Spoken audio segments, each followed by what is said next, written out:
রাজুক অনুমোদিত নকশার বাইরে গিয়ে অবৈধভাবে তৈরি করা ঝুঁকিপূর্ণ ভবনগুলো চিহ্নিত করে নিয়মিত অভিযান চালাচ্ছে রাজুক। মঙ্গলবার কর্মকর্তাদের সঙ্গে নিয়ে রাজধানীর দক্ষিণ পীরেরবাগ এলাকায় অভিযানে নামে রাজুকের একটি দল। এ সময় 3টি নির্মাণাধীন ভবন নির্মাণে অনিয়ম পাওয়ায় ভেঙে ফেলা হয় নকশার বাইরে গিয়ে তৈরি করা বর্ধিত অংশ। তবে ভবন মালিকদের অভিযোগ, ভবনের বাড়তি অংশ নিয়ে রাজুকের পক্ষ থেকে কোনো চিঠি দেওয়া হয়নি। আমার কাছে যে আসছে সে অ্যাকনোলেজমেন্ট স্লিপটা তো থাকতে হবে, আমি তো রিসিভ করছি, তাই না? তো সেটা নাই। তো একতলা থেকে শুরু করা উচিত ছিল, পুরো বিল্ডিংটা হয়ে গেছে, এখন আপনারা এইসব ভেঙে দিতেছেন। কিন্তু অভিযোগ অস্বীকার করে রাজুক বলছে ডাকযোগে তাদের চিঠি পাঠানো হয়েছে। নোটিশগুলো যথাযথ প্রক্রিয়ায় পোস্টের মাধ্যমে দেওয়া হয়। তারা যে এটা নিচ্ছে না বা তারা পাচ্ছে না, এটা আমরা মানতে রাজি না।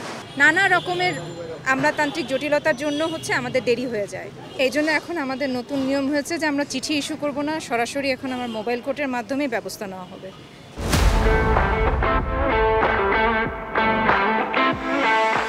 অভিযানে নকশা বহির্ভূতভাবে তৈরি করায় 3টি ভবনের বর্ধিতাংশ ভেঙে ফেলার পাশাপাশি মালিকদের 1.5 লাখ টাকা জরিমানা করা হয়। তারা প্ল্যানের বাইরে যখন ব্যত্যয় ঘটিয়ে কিছু অংশ বাড়িয়ে দিচ্ছেন, সামনে কিছু, পিছনে কিছু, ডানে কিছু, বামে কিছুটা, রাস্তার মধ্যে, আবার অনেক বিল্ডিং এখানে প্ল্যানও দেখাতে পারেনি।